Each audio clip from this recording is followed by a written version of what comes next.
Hey everyone, AKP Gaming, doing a Fallout 76 video on the unwritten rules of Fallout 76. This is not me telling you how to play the game, but just general etiquette that you might be able to follow to make yourself a better and nicer player. So let's get straight into the video.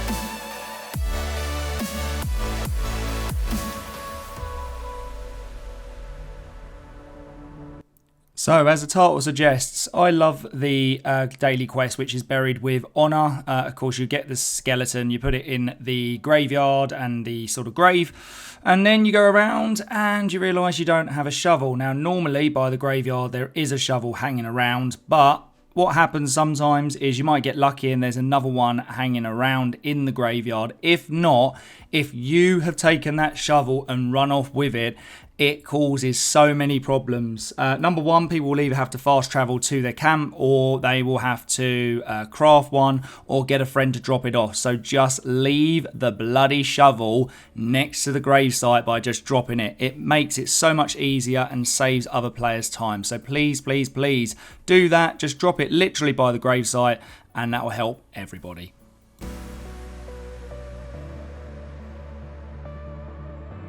Firstly, apologies about the wall capture software, which is going to make it better quality. It is a free plan at the moment, but I probably will upgrade, so apologies. But the next one is we all have to go AFK. You know, it might be a toilet break or someone's at the door or something. But please do not clog up vendor NPCs and player camp vendors. Now, this camp's quite lucky because there's another vendor over there.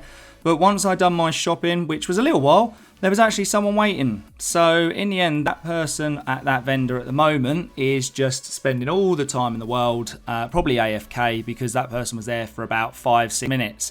Now, linked to this, don't get frustrated by them. Don't start doing this, like shooting down at the floor or running in front of them. In the end, if they've been there for 30 seconds, a minute, don't rush them. But similarly, in the end, you're just going to cause more problems and come across really just rude. So in the end, if they're AFK, it is frustrating. But if you are a player that does do that, just go and sit somewhere in this camp. Sit somewhere else. Just don't be AFK at the vendors.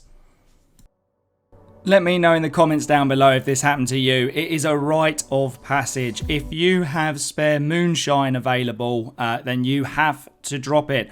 The reason you have to drop it is because if there is a low-level player, they have, as part of the rite of their passage, to go and explore the wasteland. So I was outside the Wayward doing a video, and then out came this lovely level 3, and voila, picked it up. And they said thank you. Gave them a little love heart and off they went. So I hope if you know this is you, then please let me know if you drunk it and where you ended up. But it is a rite of passage. It's been since day one. I think it was Kev DeWitt that did it initially, but it is definitely a rite of passage. A little bit of a dick move, but always a good laugh. Now, sticking with low-level players, sometimes, this camp isn't actually on show, but there is a camp at the Wayward. Now, a lot of people do this sometimes to be nice, but also there are people that are unfortunately a little bit money grabby. Just put the plans in for cheap. Luckily enough, I was here and I saw, of course, the Switchblade, a 3-star for 100. I was like, oh, that's not too bad. I will grab that. Now, this could be a genuine mistake by this person, but this person was level, I think it was 300 when I saw them in an event. They have got things like the ultrasight jetpack and ultrasight items, that are basically useless in the end for 500 like the jetpack. So sometimes, again, it's not stupid prices, but just don't be a money-grabbing person when it comes to the camp by the Wayward. Make yourself nice and cheap, not literally, and again, help low-level players.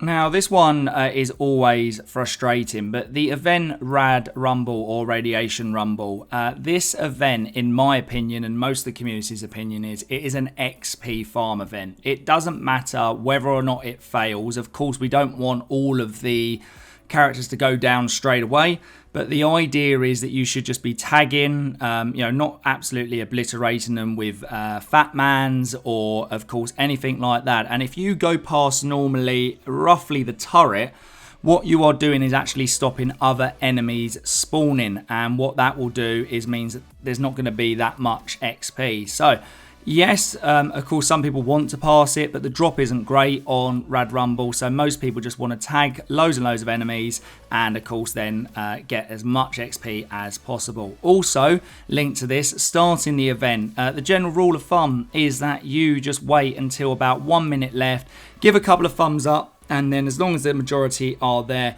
then you can start the event. There's nothing worse than someone running in and just starting an event and you being the only one. We come and then there is nothing really left. So generally on these events, that's the unwritten rules. The only other one that I would say is if you are deciding to use sort of the lunch boxes. Remember, there's a max of 4, but if one person does one, share around. If it's then maxed out at 4, just show your appreciation to the rest of the group. So there you are. That's the event rules covered.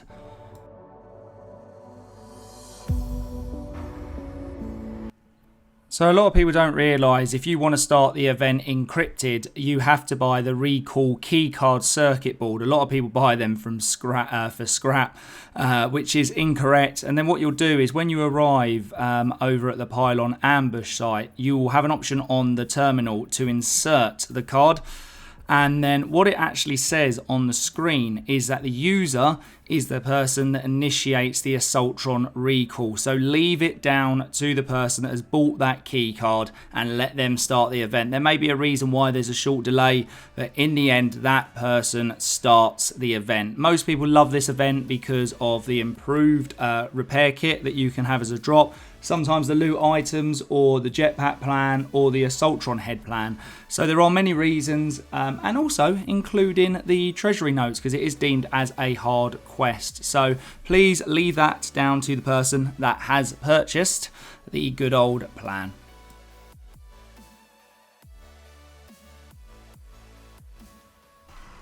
So if you have any extra comments that you would like to add in the comments down below, then please let me know about some of your unwritten rules. Remember, as I said to you before, this is not me telling you how to play. This is just sort of general etiquette. And for me, the biggest rule of all is just enjoy the game.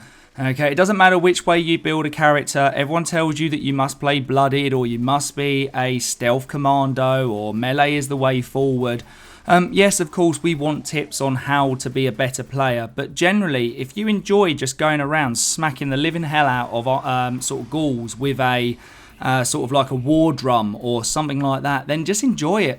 If you're enjoying the game and you're, you're not struggling, then why not? You know, it's a game, it's an online, and therefore just enjoy it. The recent study, we're not anywhere near a toxic community on Fallout 76, which is fantastic. That's less of things like Dota 2 and Overwatch and things like that. So luckily enough, it's a really friendly group of people normally online. You might meet 1 or 2 dicks here and there, but generally it is a really good fun game. So I hope you found this video really useful. If you have, give it a like. Make sure you hit subscribe. I've got loads of new videos incoming. And once again, enjoy the rest of your day and take it easy. Bye bye.